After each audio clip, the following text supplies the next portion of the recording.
चलिए, वैसे तो हमें रिवीजन करना है अभी सेक्शन 161 से लेकर 164 का, वो हम बाद में करेंगे। पहले इस कॉर्पोरेट गवर्नेंस के टॉपिक को कंप्लीट करेंगे। राइट, हम कॉर्पोरेट गवर्नेंस में कर क्या रहे थे, आपको पता होगा कि कंपनीज एक्ट ने, आफ्टर सत्यम कंपनीज एक्ट ने क्या क्या इनिशिएटिव्स लिए। What are the key initiatives taken by companies act 2013। Satyam scam आने के बाद सब हिल गए थे। राइट, तो अलग अलग कमिटीज ने अपनी अलग अलग रिकमेंडेशंस दी थी, जिसमें हमारे कंपनीज एक्ट ने कुछ की इनिशिएटिव्स दिए रिगार्डिंग 5 थीम्स, जिसमें पहला हम कर चुके हैं कॉर्पोरेशन एंड सोसाइटी के रिगार्डिंग। इस पे क्वेश्चन आ चुका है बच्चों, ऑलरेडी 6 मार्क्स का क्वेश्चन पूछा जा चुका है कि what are the key initiatives taken by companies act regarding corporation and society. Right, तो उसके अंदर आपको क्या लिखना है। सबसे पहला तो इन्होंने सोसाइटी, आप ध्यान रखो सोसाइटी के रिगार्डिंग पूरे कंपनीज एक्ट में क्या बातें कर गई है। CSR बहुत बड़ा टॉपिक है, कॉर्पोरेट सोशल रिस्पॉन्सिबिलिटी। सोसाइटी के लिए सोच रहा है, सोसाइटी आप सोचो, सोसाइटी आसपास, दैट मीन्स पॉवर्टी इरेडिकेट करना, हंगर इरेडिकेट करना, clean Ganga fund and national defence को प्रमोट, बहुत सारे अलग अलग चीजें है ना। तो CSR के बारे में आप इसमें बहुत सारा कुछ लिख सकते हो, CSR आपको बहुत अच्छे से आता है। तो कंपनीज एक्ट ने 135 सेक्शन डाल के कुछ की इनिशिएटिव लिया रिगार्डिंग कॉर्पोरेशन एंड सोसाइटी, है ना, कि हर फाइनेंशियल मतलब कितना परसेंट खर्च करना है, at least 2% of the average net profit of the preceding 3 years, वो सब बातें हम कर चुके हैं ऑलरेडी। स्टेक होल्डर इशू के ऊपर भी कुछ की इनिशिएटिव्स लिए गए। Stakeholder issue is like कि हमारी कंपनीज में मेजॉरिटी मतलब कुछ तो मेजॉरिटी शेयर होल्डर्स होते हैं, है ना, मेजॉरिटी शेयर्स जिनके पास है, दे आर एक तरीके से कंट्रोलिंग पावर होती है इनके पास, है ना। और माइनॉरिटीज को अपने मतलब दे आर नॉट अवेयर कि करना क्या है, और अगर अवेयर हो भी जाएंगे तो ये लोग चेंज नहीं ला सकते, क्योंकि इनके पास शेयर होल्डिंग पैटर्न ही बहुत छोटा सा है। तो इनको इनके साथ ना इंसाफी नहीं हो, इसलिए स्टेक होल्डर के इशू, स्टेक होल्डर है, सॉरी शेयर होल्डर नहीं है, स्टेक होल्डर इशू है।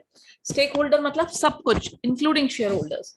तो आपको कंपनी एक्ट 2013 ने इनके रिगार्डिंग भी, इनके राइट्स को, इनके अधिकारों के रिगार्डिंग भी काफी सारे इनिशिएटिव्स लिए गए, है ना।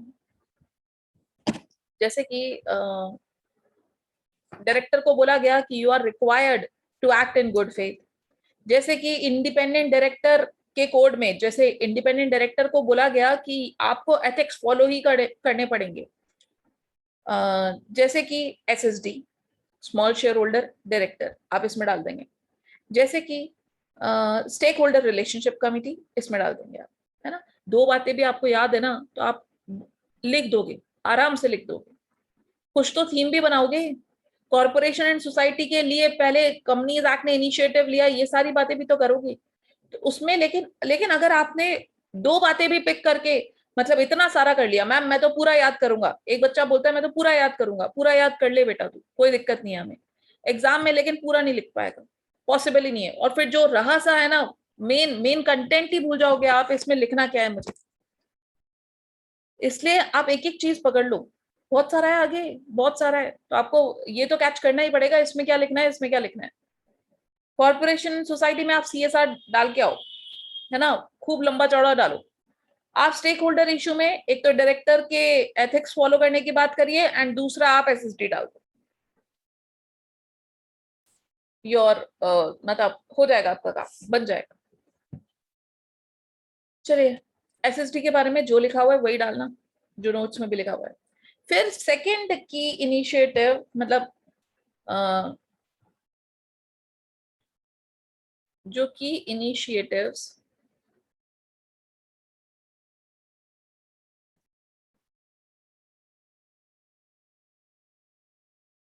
जो की इनिशिएटिव्स लिए गए, उसकी सेकंड थीम, ब्रॉड थीम है। Next theme is absentee shareholder primacy and protection. अब basically it is focusing shareholder, absentee shareholder primacy and protection. That means absentee shareholder मतलब आप ले लीजिए माइनॉरिटी। माइनॉरिटी यहाँ पर बात होगी, वो जो मैं पहले समझा रही थी 10% 20%, वो जो भी है वो यहाँ बात होगी। Absentee shareholder primacy and protection में बहुत ही स्मॉल स्मॉल शेयर होल्डर्स हैं, और इनके ये लोग यार कंसर्न्ड भी नहीं होते। वेन्यू की जगह कोई और है, जहां पर मीटिंग हो रही है वो बहुत दूर है, हम कहीं और रहते हैं, तो यार इतना ये लोग दे आर नॉट बॉदर्ड कि हम क्यों जाएं, इतना पैसा लगा के मैं उस मीटिंग को अटेंड करने जाऊंगा। कोई भी रखो तो मुझे क्या फर्क पड़ता है, किसी को भी बोर्ड ऑफ डायरेक्टर्स में रखो, किसी को भी हटा रहे हो, कितना भी कुछ भी करो, आई एम लीस्ट इंटरेस्टेड, क्योंकि मेरे पास है इतने से शेयर और उसके लिए मैं इतनी रुपए लगा करके आपकी मीटिंग अटेंड करने आऊंगा। तो ये सब बातें इन इन चीजों की वजह से हमारी माइनॉरिटी के साथ कई बार बहुत गलत हो जाता था। कंट्रोलिंग पोजीशन वाले लोग बहुत गलत करते थे, है ना। तो ये देखिए क्या लिखा हुआ है, थीम ये थी। अब आगे पढ़ते हैं कंपनीज एक्ट ने क्या किया इसके regarding. A major downside of the corporate format from the absentee shareholders viewpoint is their vulnerability to exploit। vulnerability होता है आप बहुत vulnerable हैं। vulnerable मतलब you are at risk, आप इतने रिस्की पोजीशन में हैं कि आपको कोई भी एक्सप्लॉइट कर सकता है। आपकी माइनॉरिटी हो, आप यू आर माइनॉरिटी, मतलब आप 2% शेयर लेकर बैठी हूँ, मैं 1% शेयर लेकर बैठी हूँ, how can I make the difference. OR में 50% 51% वोटिंग चाहिए होती है, एसआर में 75% वोटिंग चाहिए होती है। तो मेरे 0.5% होल्डिंग से what I will make the difference, कुछ फर्क नहीं पड़ेगा।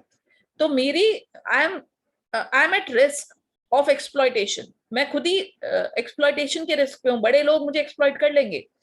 तो मेजर डाउनसाइड था कॉर्पोरेट फॉर्मेट का, कंपनीज का एक मेजर डाउनसाइड ये होता है कि absentee shareholder is at vulnerable position to exploitation by those, किनसे एक्सप्लॉयटेशन कौन करता है इनका, by those in operational control, है ना। Irrespective the presence of board of, इससे कोई फर्क नहीं पड़ता बोर्ड ऑफ डायरेक्टर्स बैठे, जो शेयर होल्डर्स के बीच में भी कुछ मेजॉरिटी वाले हैं कुछ माइनॉरिटी वाले हैं, तो ये लोग रिस्क पे होते हैं। किनसे, इनसे, इससे कोई फर्क नहीं पड़ता आपके कंट्रोल बोर्ड ऑफ डायरेक्टर्स बैठा हुआ है या नहीं बैठा, इनके रहते हुए भी ये लोग, क्योंकि ओनर्स तो यही है ना, ओनर तो ये दोनों मिलाकर के हैं। अब ओनरशिप में भी ये लोग बड़े ही कमजोर हैं और ये बड़े स्ट्रांग है, तो ये लोगों के ऊपर रिस्क है, ये लोग एक्सप्लॉइट कर सकते हैं, है ना। सम शेयर होल्डर्स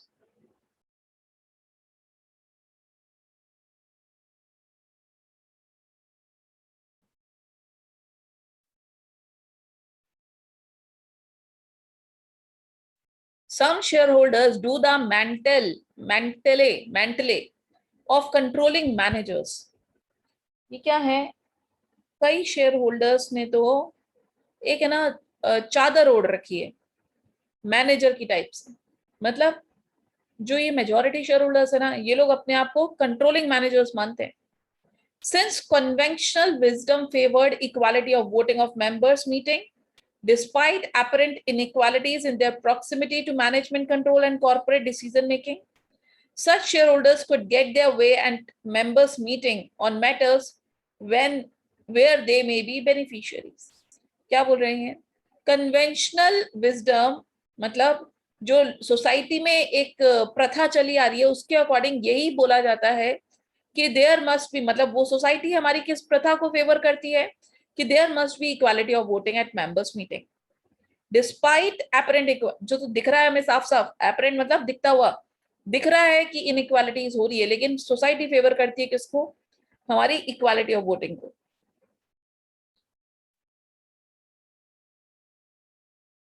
कई बार तो ऐसा होता है कि मेंबर्स मीटिंग में ये जो शेयर होल्डर्स होते हैं ना, जो जिन्होंने ओढ़ रखी है चादर मैनेजर की, जो मेजॉरिटी में है और इनके शेयर से फर्क पड़ना है, ऑब्वियसली ओआर पास होना है तो भी ये बैठेंगे, एसआर पास होना है तो भी ये बैठेंगे, इतना परसेंटेज इन्होंने शेयर्स होल्ड करके रखे हुए हैं। तो ये लोग कई बार मेंबर मीटिंग में उन मैटर्स पे भी डिस्कशन करते हैं जहां पर ये खुद ही बेनिफिशियरीज होते हैं। बेनिफिशियरीज मतलब ऐसे कॉन्ट्रैक्ट्स जिसमें बेनिफिट इन्हीं को मिलने वाला है, तो ऑब्वियसली फेवर्ड हो गया। अब इसको रोकने के लिए कंपनीज एक्ट ने क्या किया, दिस वाज द प्रॉब्लम, ये प्रॉब्लम थी। अब कंपनीज एक्ट ने क्या किया ये देखते हैं। This is further facilitated by the fact attendance eight, और इसके बाद भी ये बात प्रूव और होती है कि हमारे कंट्रोलिंग शेयर होल्डर्स किस तरीके से एक्सप्लॉइट करते हैं माइनॉरिटी को। ये कैसे प्रूव होती है कि मेंबर्स की जब मीटिंग होती है उसमें बहुत ही कम मेंबर्स अटेंड करते हैं। जो स्मॉल इन्वेस्टर्स होते हैं इनके पास ना तो एक्सपर्टीज है ना इनका झुकाव है कि ये लोग मीटिंग अटेंड करें। क्यों? बिकॉज वेन्यू बहुत दूर है, डिफरेंट डिफरेंट कॉन्स्ट्रेंट्स हैं, हम चले भी जाएंगे तो हम क्या चेंज कर पाएंगे, ऐसी चीजें आ जाती है इनके माइंड। ये प्रॉब्लम्स ही थी अभी तक, तो अब हम इनका सॉल्यूशन ढूंढेंगे।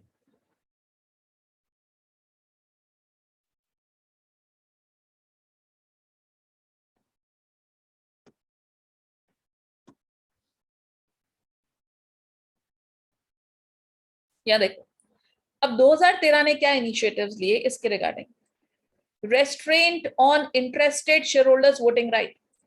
शेयर होल्डर जो इंटरेस्टेड है ना, इंटरेस्टेड मतलब उस मीटिंग में जो भी डिस्कशन होने वाला है उसमें आपके भाई बंधु हैं। मतलब फॉर एग्जाम्पल मेरे पास, मेरे अकेले के पास 49% की शेयर होल्डिंग है एक कंपनी में, 45% की शेयर होल्डिंग है एक कंपनी में, तो मैं बहुत बड़ी शेयर होल्डर हूँ। अब है ना, मीटिंग में डिस्कशन हो रहा है रिगार्डिंग एनी कॉन्ट्रैक्ट, और उस कॉन्ट्रैक्ट में मेरी बहन को, मेरी बहन ही है उस contracting party is my sister, तो ऑब्वियसली मेरा वोट फेवर्ड हो जाएगा। और 45% वोटिंग सोचो, है ना, तो इसलिए मना कर दिया गया। क्या? इंटरेस्टेड शेयर होल्डर वोट ही नहीं करेगा। हमारे कंपनीज एक्ट 2013 ने बोला कि इंटरेस्टेड शेयर होल्डर आप वोट नहीं कर सकते। The most important reform from an investor protection perspective is the salutary provision. Salutary provision है ये, मतलब सैल्यूट देने लायक प्रोविजन है।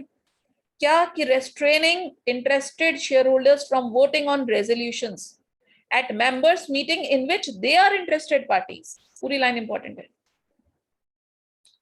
क्या प्रोविजन डाला? रेस्ट्रेनिंग, रेस्ट्रेनिंग मतलब मना करना, interested shareholder from voting on resolution at members meeting in which they are interested parties, है ना। ये एक बहुत बड़ा रिफॉर्म लाया गया कंपनीज एक्ट 2013 में regarding shareholder primacy and protection.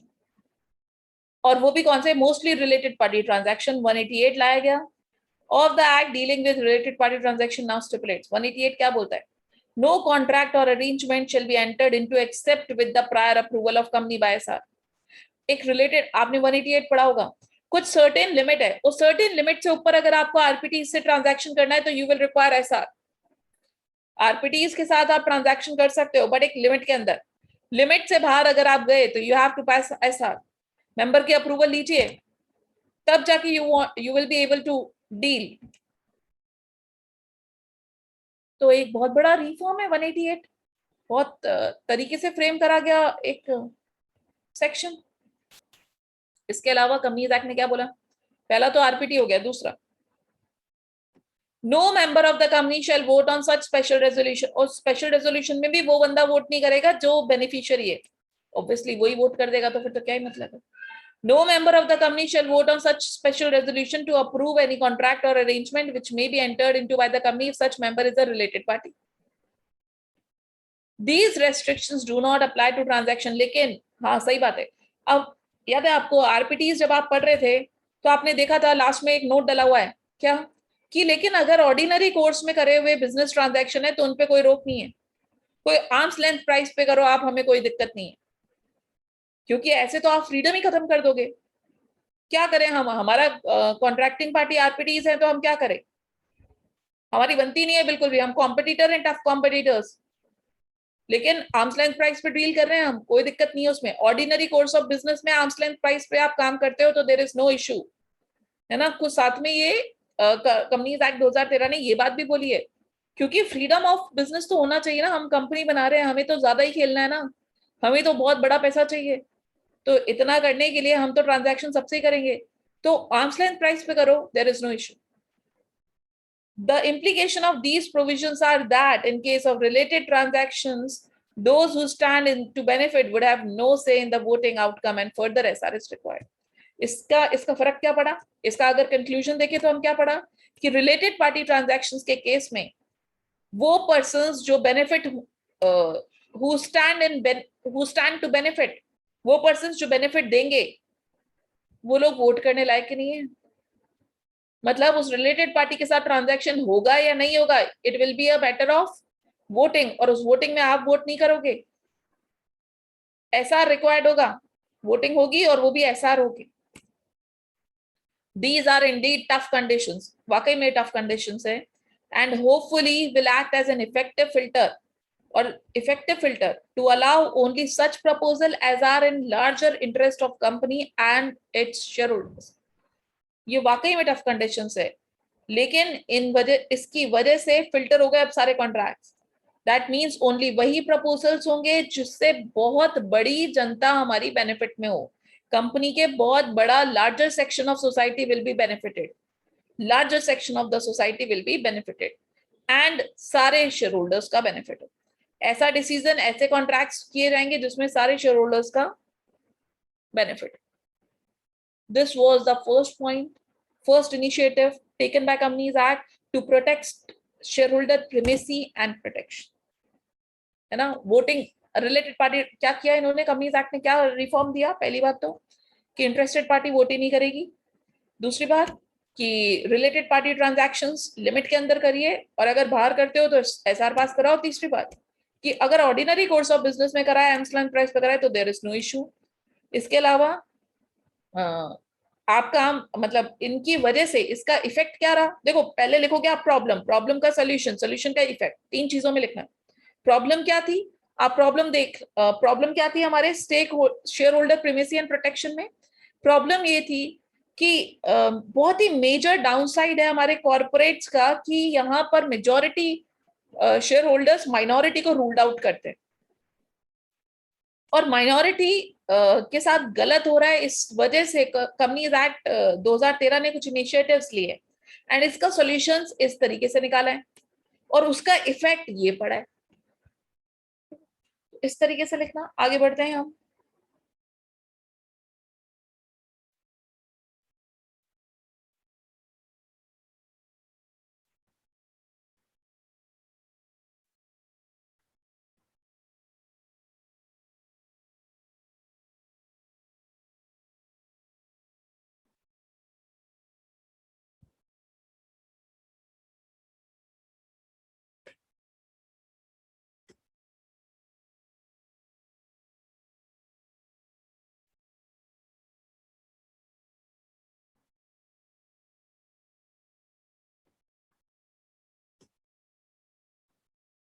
Next है containing other private benefits control, containing other private benefits of control. इसने क्या किया देखिए, मतलब एक तरीके से कुछ, ये क्या लाइन है, प्राइवेट बेनिफिट्स ऑफ कंट्रोल। मैं कंट्रोलिंग पोजीशन, मैं 45% की शेयर होल्डर हूँ, तो इसके कुछ प्राइवेट बेनिफिट्स होते हैं मुझे, उसके लिए भी कंपनीज एक्ट 2013 ने क्या इनिशिएटिव्स लिए, देखिए क्या। Companies act 2013 initiated added a few regulatory preventive curves.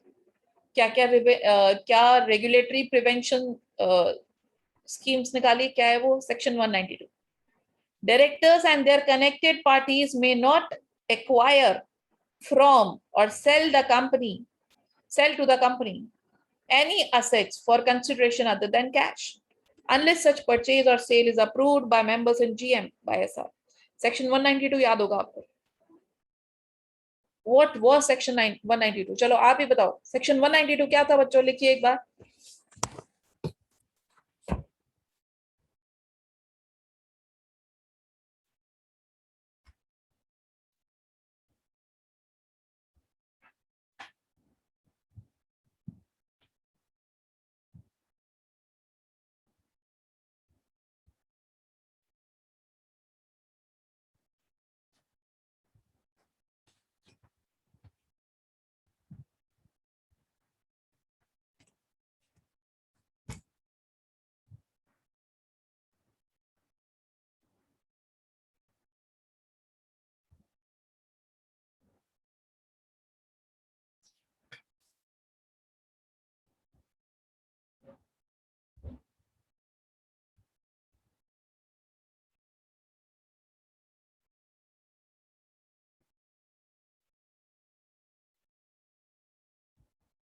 ठीक है, बिल्कुल करेक्ट है। आपको 192 याद होगा, that is restriction of non cash transactions involving directors. मतलब डायरेक्टर्स भी इंक्लूड होंगे, कंपनी तो इंक्लूड है ही, साथ में डायरेक्टर्स भी है। देखो डायरेक्टर्स आर कंट्रोलिंग पोजीशन में तो है ही ऑब्वियसली। अब डायरेक्टर्स चाहे ना तो ये लोग क्या कर सकते हैं, they can acquire assets for consideration other than cash। ये ऐसे काम कर सकते हैं कि ये assets खरीदें, दे एंड देयर कनेक्टेड पार्टीज में नॉट, ये 192 बोलता है कि डायरेक्टर्स और उनकी पार्टीज को, उनकी कनेक्टेड पार्टीज मतलब उसकी होल्डिंग, उसकी कंपनी की होल्डिंग, सब्सिडरी कंपनी, ये सब may not acquire from the company or sell to the company any asset। आप ना खरीद सकते हो ना बेच सकते हो कंपनी से या कंपनी को any asset for consideration other than cash। वो ट्रांजैक्शन हो सकता है, लेकिन कब हो सकता है, जब आप अप्रूव करवा दो जनरल मीटिंग में बाय पासिंग एसआर। यार यहाँ पे एसआर नहीं था, शायद ओआर था, I have to check it again.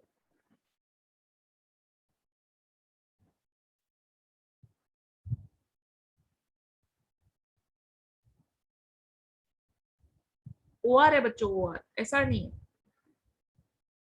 SR नहीं है, ये ओआर है।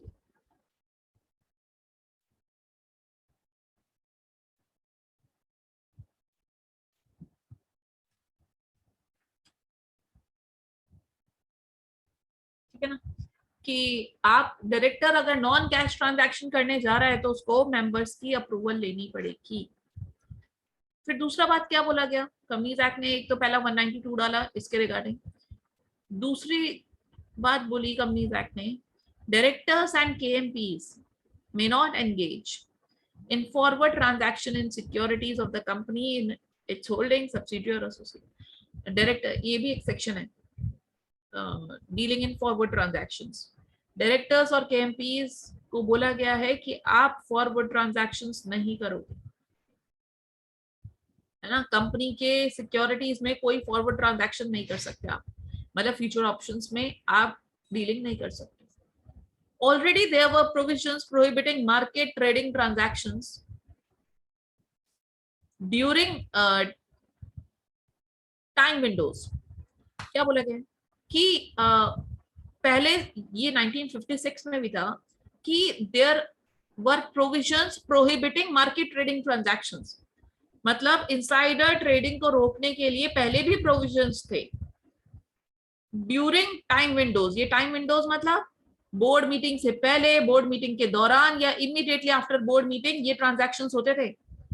कि बोर्ड मीटिंग होने वाली है उससे पहले, मतलब खबर लीक हो गई, बोर्ड मीटिंग होने वाली है, मतलब बोर्ड ऑफ डायरेक्टर्स डिसाइड करने वाले हैं कि बोनस देना है नहीं देना।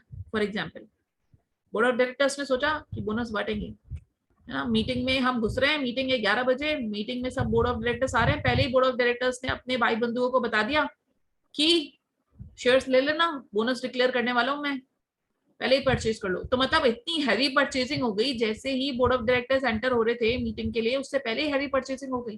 दैट मीन्स कि आपने ऐसे मार्केट ट्रेडिंग ट्रांजैक्शंस करें during time Windows. Time Windows कौन सी होती है, before board meeting, during board meeting and immediately after board meeting. Board meeting खत्म होने के बाद फोन करता है अपने भाई बंधुओं को, यार देख ये डिसीजन आया है, कर लो जिस तरीके से भी डील करना है। शॉर्ट इंट्राडे में शॉर्ट सेलिंग, शेयर प्राइस गिरने वाला है तो उस अकॉर्डिंग एक्ट करो, शेयर प्राइस बढ़ने वाला है तो उस अकॉर्डिंग एक्ट करो। इनसाइडर ट्रेडिंग है। देखो इनसाइडर ट्रेडिंग को रोकना बड़ा मुश्किल है, बहुत मुश्किल है, होती तो है, डेफिनेटली होती है। एक तो आपको वो पता होगा, वो आपने वो स्कैम स्कैम तो देखा ही है, बिग बुल स्कैम, वो तो देखा ही है आपने सबने। उसमें क्या हो रहा था कि पहले जब इनिशियली जब वो काम कर रहा था, स्टार्टिंग कर रहा था, तब वो स्टडी कर रहा था, वो स्टडी कर रहा था, मैगजीन्स वगैरह में से न्यूज निकालता था उन कंपनीज के रिगार्डिंग। फिर वो स्टडी करके पता करता था कि यार क्या एक्सपेक्टेड फ्यूचर होना चाहिए शेयर प्राइस का, इस शेयर का, है ना। वो करेक्ट है, वो अप्रोच एकदम करेक्ट है। बाद में तो वो इन्वॉल्व हो गया था किसमें कि भाई अपने बड़ी बड़ी कंपनी से मिलकर के वो ये काम करता था, आप ये कर दो जिसकी वजह से आपका प्राइस इन फ्यूचर कम होने वाला है या बढ़ने वाला है, ऐसा भी करने लग गया था। तो दैट इज बेसिकली वो शेयर की प्राइस को कंट्रोल करने लग गया। by making contracts with the company owners वगैरह, वो गलत है. That is insider trading. Insider trading करना बहुत बहुत गलत है, बहुत गलत. दैट मीन सेबी ने तो इतनी पेनल्टीज लगाई है इंसाइडर ट्रेडिंग की, करोड़ों में पेनल्टीज है, 25-25 करोड़ की पेनल्टीज है सेबी के अकॉर्डिंग. और सेबी तो लगी गई आपने इंसाइडर ट्रेडिंग करी है तो वहां हमारे कंपनीज एक्ट ने भी कुछ प्रोविजंस डाले. कंपनीज एक्ट ने ये देखो ना, ये प्रोविजन ही है कि टाइम विंडोज के आसपास, ना पहले ना ड्यूरिंग ना बाद में, बोर्ड मीटिंग के जस्ट पहले, बोर्ड मीटिंग के दौरान या बोर्ड मीटिंग के जस्ट बाद में, you are prohibited to make any market trading transactions, है ना, बिकॉज वहां पे प्राइस सेंसिटिव मैटर्स डिस्कस होते हैं. But the act provisions go much farther and stipulate among the prohibited dealings. इसके अलावा इस एक्ट ने बहुत ही प्रोहिबिशन लगाई है जबरदस्त. वो क्या है देखिए, the right to call for delivery or the right to make delivery at specified prices and within a specified time or specified number of relevant shares or a specified amount of relevant debentures. मतलब act ने इतना specify कर दिया कि delivery इस time, कितने number of shares की delivery हो सकती है, कितना ट्रांजैक्शन अलाउड है, इन सब पे बातें करी, स्पेसिफिक अमाउंट के साथ, स्पेसिफिक शेयर्स के साथ, स्पेसिफिक रेट के साथ.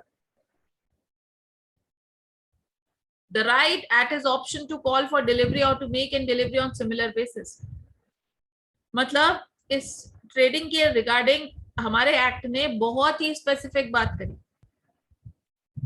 Directors and KMPs may not enter into insider trading. Insider trading का मतलब क्या होता है? An act of subscribing, buying, selling, dealing or agreeing to subscribe, buy or sell or deal in any securities by any director or KMP or any other officer of the company, either as a principal or agent, if such person can reasonably expected to have access to any non-public price sensitive information. मतलब insider trading का मतलब होता है आप leak कर रहे हो non public price sensitive information. Non public price sensitive information मतलब ऐसी इंफॉर्मेशन जो पब्लिक तो नहीं हुई है and which is price sensitive. एक तो पब्लिक को पता है तो फिर यार कॉमन है, एक है नॉन पब्लिक और प्राइस सेंसिटिव, प्राइस के regarding and which is not known to general public, ऐसी इंफॉर्मेशन लीक कर दी. An act of counseling about procuring and communicating directly or indirectly any non-public price, या फिर आपने डायरेक्ट बता दिया है ना, आपने काउंसलिंग दी इस शेयर्स को खरीद लो, या डायरेक्ट बता दिया अपने भाई बंधुओं को कि ये इंफॉर्मेशन देखो, ये चीज होने वाली है, ये शेयर बढ़ेगा, ये शेयर कम होगा. Price sensitive information has been defined to mean any information which relates directly indirectly to a company and which if ऐसी इंफॉर्मेशन जो अगर लीक हो जाए तो फिर material effect to the price of securities, which causes material effect to the price of securities.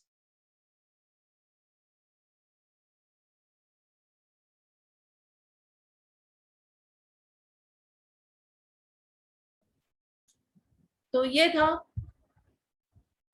एक तरीके से शेयर होल्डर की प्रिवेसी को प्रोटेक्ट करने के लिए इनिशिएटिव.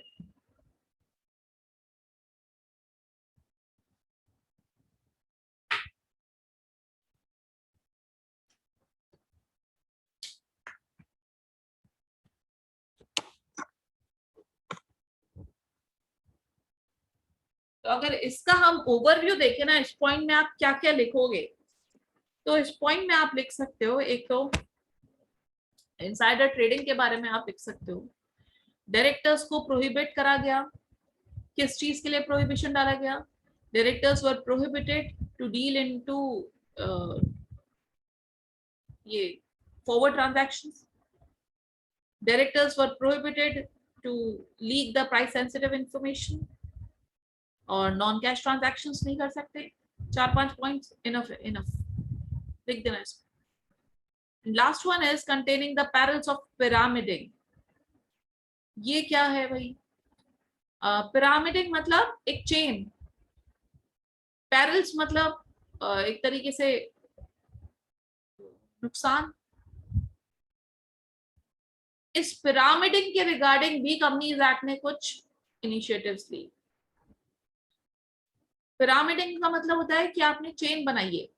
आपको याद होगा कौन सा सेक्शन है वो, 186 है, कि maximum 2 layers of investment is allowed, maximum 2 layers of investment is allowed. तो उसी के लिए 186 is a initiative taken by Companies Act, a common instrument of entrenchment and for enhancement of private benefit of control is the phenomena of pyramiding that enables control of large economic empires with relatively limited investment and risk at the top. क्या बोलते हैं ये कि एक आजकल एक चीज क्या चल रही है कि इन्वेस्टमेंट कंपनीज खोल लो। एक कंपनी है उसने एक इन्वेस्टमेंट कंपनी खोली जिसका बेसिक ऑब्जेक्टिव क्या होता है, shares, debentures, various shares, debentures and other securities में इन्वेस्टमेंट। और इन्वेस्टमेंट कंपनी खोलने के लिए कितना सा तो पैसा चाहिए, कितना सा रिस्क है ना। बेसिकली इनका काम क्या होता है, ये काम होता है। तो ऐसे आप कंपनीज खोलते हो तो इन पे लिमिट लगा दी गई 2 layers, only 2 layers, you can open only 2 layers, 2 layers of subsidiary हो सकती है बस, इससे ऊपर कुछ नहीं। तो the common instrument of entrenchment is, ये सब था, एक ये प्रॉब्लम थी। अब इसका सॉल्यूशन क्या लिया, द एक्ट नाउ, इस एक्ट ने क्या किया, limit the investment tiers to no more than 2 layers, thereby limiting the potential for abuse of this structural mechanism. एक और पिक्चर है, मैं आपको ग्रुप पे भेजती हूँ, तब जाके खत्म होगा ये पूरा। एक पिक्चर और है, ग्रुप पे देखना।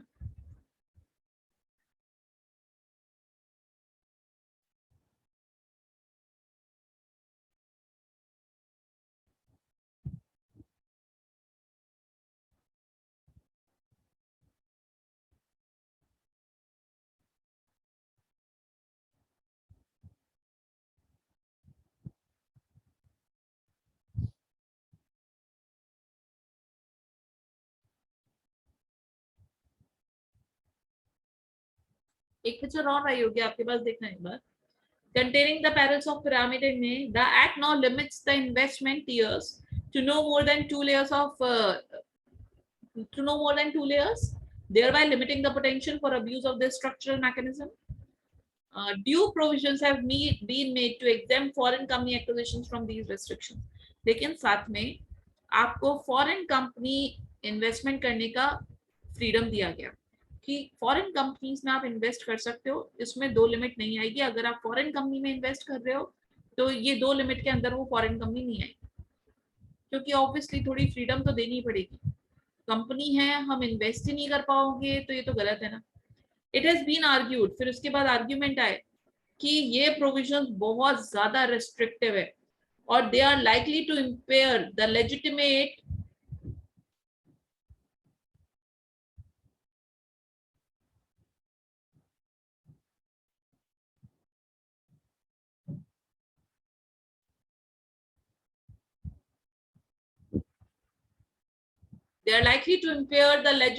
freedom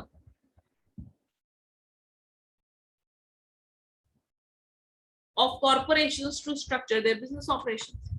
इसकी वजह से आपने जो लिमिट लगा दी, इसकी वजह से हम लोग बिजनेस तरीके से नहीं कर पा रहे, हम रेस्ट्रिक्टिव फील करते हैं। तो बोला गया कि ये restrictions only apply to investment कि आप इन्वेस्टमेंट कंपनीज 2 लेयर्स से ज्यादा, कोई भी इन्वेस्टमेंट कंपनी 2 लेयर से ज्यादा अपनी सब्सिडरी नहीं बना पाई।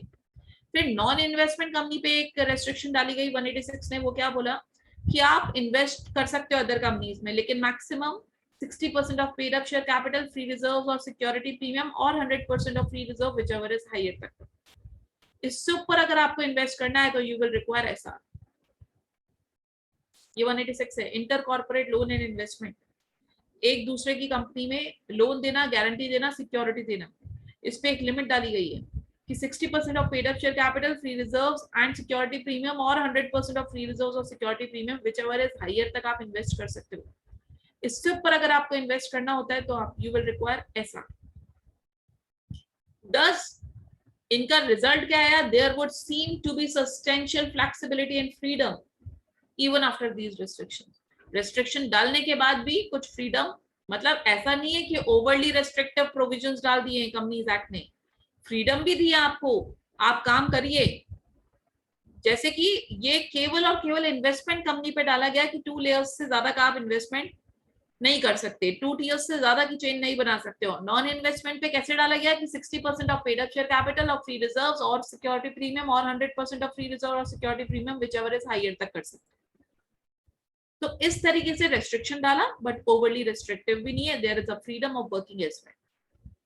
ठीक है, तो कॉन्सेप्ट ऑफ पिरामिडिंग इज कि आप पिरामिड ना बनाए, एक के ऊपर एक के ऊपर एक के ऊपर इतनी सारी सब्सिडीज और इतनी सारी होल्डिंग खड़ी कर दी आपने, है ना, वो केवल और केवल इन्वेस्टमेंट कंपनी पे लग रहा है, बाकी आप करो कोई दिक्कत।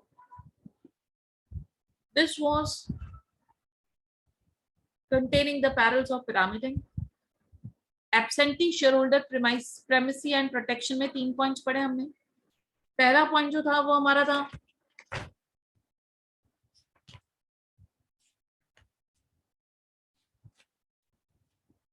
restraints on interested shareholders voting right. Interested share holder को वोटिंग करने से मना करा गया, प्रोविजंस लाए गए इसके regarding. And containing other private benefits of control, controlling एक तरीके से प्राइवेट बेनिफिट्स ऑफ कंट्रोल। कई लोग कई बार डायरेक्टर्स वगैरह अपने प्राइवेट बेनिफिट्स के लिए बहुत सारे चीजें करते हैं, इसलिए उनके ऊपर कंट्रोल लाने के लिए कंपनीज एक्ट ने 192 डाला कि नॉन कैश ट्रांजैक्शंस नहीं होंगे। इसके अलावा ये बोर्ड मीटिंग से पहले मतलब फॉरवर्ड ट्रांजैक्शंस नहीं होंगे। इसके अलावा कि आप इनसाइडर ट्रेडिंग नहीं कर सकते हो, करते हो तो बहुत हैवी पेनल्टीज हैं, जेल भी हो सकती है, ये सब। फिर containing the parallels of pyramiding कि इन्वेस्टमेंट करिए बट एक लिमिट तक। इन्वेस्टमेंट कंपनी को बोला गया 2 से ज्यादा नहीं, नॉन इन्वेस्टमेंट को बोला गया कि एक 60% of paid up share capital और इनसे ज्यादा। इस तरीके से हमारी माइनॉरिटी प्रोटेक्ट होती है।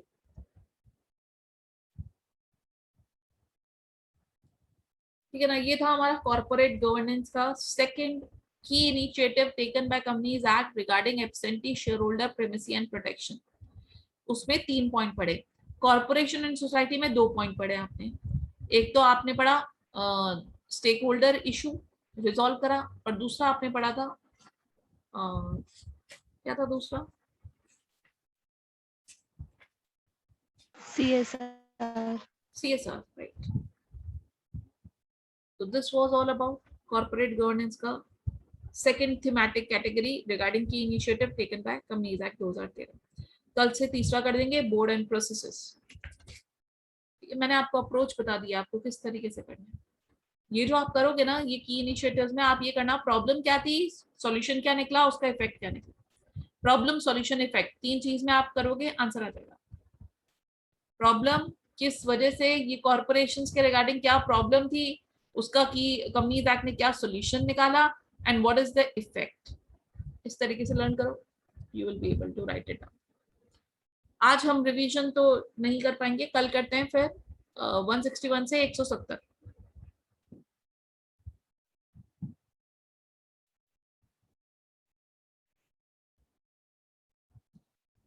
दैट्स इट फॉर टुडे, मिलते हैं कल। Thank you so much.